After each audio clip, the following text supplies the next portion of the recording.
অষ্টম শ্রেণীর সুপ্রিয় শিক্ষার্থী, আজকে তোমাদের ইংরেজি বই থেকে দুইটি অ্যাক্টিভিটি 10.3.6 এবং 10.3.7 উত্তর সহ আলোচনা করতে যাচ্ছি। প্রথমে জেনে নিচ্ছে আমাদের জন্য নির্দেশনা কি দেয়া আছে। Read the poem again and match the words or phrases in column A with their meanings in column B. Later share your answers in pairs or groups. কবিতাটি আবার পড়ো এবং কলাম এ শব্দ বা শব্দগুচ্ছের সাথে কলাম বি অর্থ মিলাও। পরে জোড়ায় বা দলে তোমার উত্তরগুলো শ্রেণীতে শেয়ার করো। সুপ্রিয় শিক্ষার্থী, তোমরা অবশ্যই 10.3.5 উপরে যে অ্যাক্টিভিটি যে কবিতাটি ছিল তোমরা আমার ভিডিওটি দেখেছো এবং কবিতাটি বুঝতে পেরেছ। এখন এই কবিতাটি থেকে কিছু ওয়ার্ডস বা ফ্রেজ আমাদের বাম পাশে দেওয়া আছে এবং ডান পাশের মিনিং দেওয়া আছে এবং বাম এবং ডান পাশের শব্দ এবং শব্দগুচ্ছের সাথে ডান পাশের অর্থের আমাদের ম্যাচ করতে হবে। তো প্রথমে যেটি দেওয়া রয়েছে তা হলো কাউন্টেড সুইটেস্ট, এটার সাথে মিলবে হচ্ছে E number, considered extremely rewarding and invaluable. অর্থাৎ কাউন্টেড সুইটেস্ট মানে হচ্ছে সুমিষ্ট গণনা করা। এর বাংলা অর্থ হল অত্যন্ত ফলপ্রসূ এবং মূল্যবান বিবেচনা করা। টু এর সাথে মিলবে হচ্ছে সি নাম্বার, অর্থাৎ কম্প্রিহেন্ড মানে অনুধাবন করা বা বুঝতে পারা। To understand the test or value of something, কোনো কিছুর স্বাদ বা মূল্য বোঝা। 3 নাম্বার হচ্ছে নেকটার, অর্থাৎ অমৃত। এর সাথে মিলবে হচ্ছে A number, a sweet liquid that bees turn into honey, অর্থাৎ সুমিষ্ট একটা পানীয় যেটা মৌমাছির মধ্যে থাকে এবং এটি মধুতে রূপান্তরিত হয়। 4 নাম্বার হচ্ছে সোরেস্ট নেট, অত্যন্ত প্রয়োজন। এ 4 সাথে মিলবে হচ্ছে F number, deeply felt net, গভীরভাবে প্রয়োজন অনুভব করা। 5 নাম্বার হচ্ছে পার্পল হোস্ট, এর সাথে মিলবে হচ্ছে এইচ নাম্বার, এ রয়্যাল আর্মড ট্রুপ, একটা রাজকীয় সৈন্যবাহিনী। 6 নাম্বার হচ্ছে টুক দ্য ফ্ল্যাগ অ্যাওয়ে, অর্থাৎ পতাকা নিয়ে যাওয়া। এর সাথে মিলবে হচ্ছে I number, the victorious troop that hosted the flag of victory, বিজয়ী সেনাবাহিনী বা সৈন্যবাহিনী যারা বিজয়ের পতাকা উত্তোলন করেছিল। 7 নাম্বার হচ্ছে ফরবিডেন ইয়ার, অর্থাৎ নিষিদ্ধ কর্ণ বা কান। এর সাথে মিলবে হচ্ছে B number, the ear of a defeated soldier strains to hear the sound of victory that falls in the end, পরাজিত সেনার কর্ণ বিজয়ের শব্দ যখন শ্রবণ করে কিন্তু পরিশেষে ব্যর্থতায় পর্যবেসিত হয়। 8 নাম্বার হচ্ছে স্ট্রেইনস অফ ট্রাইম, অর্থাৎ বিজয়ের শব্দ। এর সাথে মিলবে হচ্ছে D number, sounds of victory, বিজয়ের ধ্বনি বা শব্দ। 9 হচ্ছে বার্স্ট অ্যাগোনাইজড, অ্যাগোনাইজড মানে দুঃখ, কষ্ট, যন্ত্রণা পাওয়া। এর সাথে মিলবে হচ্ছে G number, paint and depressed, কষ্ট এবং ব্যর্থতা। অষ্টম শ্রেণীর সুপ্রিয় শিক্ষার্থী, এখন আমরা 10.3.7 উত্তর সহ বিস্তারিত আলোচনা করতে যাচ্ছি। প্রথমে জেনে নিচ্ছি কি নির্দেশনা দেয়া আছে। Now read the theme, what the poet wants to say about success of the poem given in the box, then do the matching activity that follows, later check your answers in pairs. এখন বক্সে দেওয়া কবিতার সারমর্ম, কবি সফলতা সম্পর্কে কি বলতে চেয়েছেন পড়ো, তারপর ম্যাচিং সংক্রান্ত পরের অ্যাক্টিভিটিটি পড়ো, পরবর্তীতে জোড়ায় তোমার উত্তরগুলো চেক করো। The theme of the poem success is counted sweetest, অর্থাৎ সাকসেস ইজ কাউন্টেড সুইটেস্ট কবিতাটির বিষয়বস্তু। সুপ্রিয় শিক্ষার্থী, আমরা এখন বাংলা অনুবাদ সহকারে কবিতাটির বিষয়বস্তু আলোচনা করতে যাচ্ছি।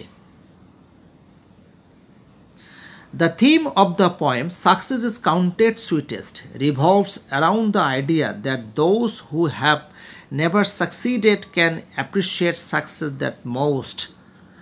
Success is counted sweetest. কবিতাটির মূল বিষয়বস্তু হলো যে যারা কখনো সাফল্য অর্জন করতে পারেনি তারাই সাফল্যের প্রকৃত মর্ম উপলব্ধি করতে পারে। It also suggests that only those who must have a strong desire or need for it can understand and appreciate something valuable like nectar. এছাড়াও এটি ইঙ্গিত দেয় যে যারা এর জন্য প্রচণ্ড আকাঙ্ক্ষা বা প্রয়োজন অনুভব করে তারাই মধুর মতো মূল্যবান কিছু বুঝতে এবং উপলব্ধি করতে পারে।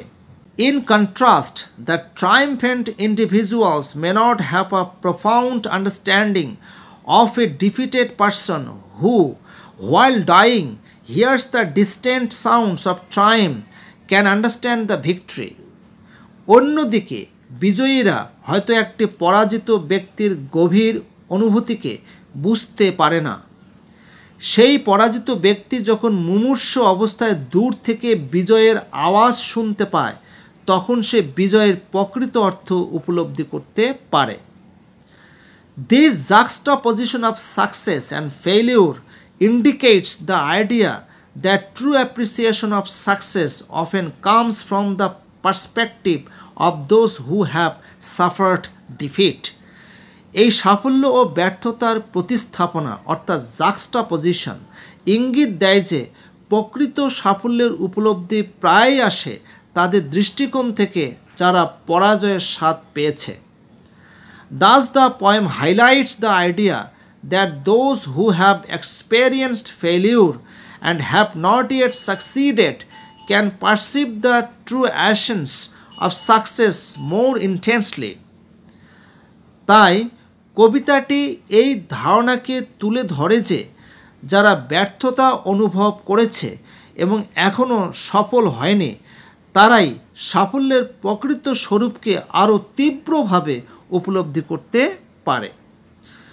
অষ্টম শ্রেণীর সুপ্রিয় শিক্ষার্থী, এরপরে আমাদের আরও একটি ম্যাচিং অ্যাক্টিভিটি করতে হবে। Do the matching activity to make meaningful sentences. Meaningful sentence অর্থাৎ অর্থপূর্ণ বাক্য তৈরি করার জন্য বাম পাশে এবং ডান পাশে যে ছোট বাক্য দেওয়া আছে সেগুলোকে আমরা জয়েন করে একটা কমপ্লিট মিনিংফুল বাক্য তৈরি করব। যেমন এখানে ওয়ানের সাথে মিলবে হচ্ছে ডি নাম্বার। আমরা পড়ে নিচ্ছি। To be successful one has to put more emphasis on the struggle to achieve success than be successful. সফল হওয়ার জন্য যে কাউকে সফল হওয়ার চেয়ে সফলতা অর্জন করার জন্য যে সংগ্রাম এটার উপরে বেশি গুরুত্ব দিতে হবে। The real achievers are those who never give up as they know the real value of success. প্রকৃত সফল অর্জনকারী তারাই যারা কখনো ত্যাগ করে না, অর্থাৎ যারা কখনো তাদের নিজের কর্মকাণ্ড ত্যাগ করে না, যেহেতু তারা সফলতার আসল অর্থ জানে।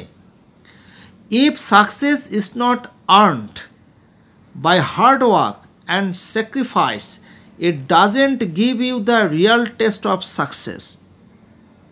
কঠোর পরিশ্রম এবং আত্মদানের দ্বারা যদি সফলতা অর্জিত না হয় এটা তোমাকে সফলতা প্রকৃত স্বাদ প্রদান করে না।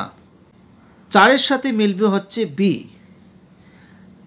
The effort to realise success is more rewarding than the victory. সফলতা অনুধাবন করার প্রচেষ্টাই হলো বিজয়ের চেয়ে অধিক ফলপ্রসূ। Defeats create many opportunities and ways to be successful. পরাজয় অর্থাৎ ব্যর্থতায় অনেক সুযোগের সৃষ্টি করে এবং সফল হওয়ার অনেকগুলো উপায় সৃষ্টি করে। অষ্টম শ্রেণীর সুপ্রিয় শিক্ষার্থী, তোমরা অবশ্যই বুঝতে পেরেছ।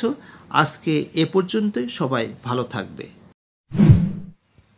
ভিডিওটি ভালো লাগলে অবশ্যই লাইক, সাবস্ক্রাইব এবং বেল আইকনটিতে ক্লিক করবেন।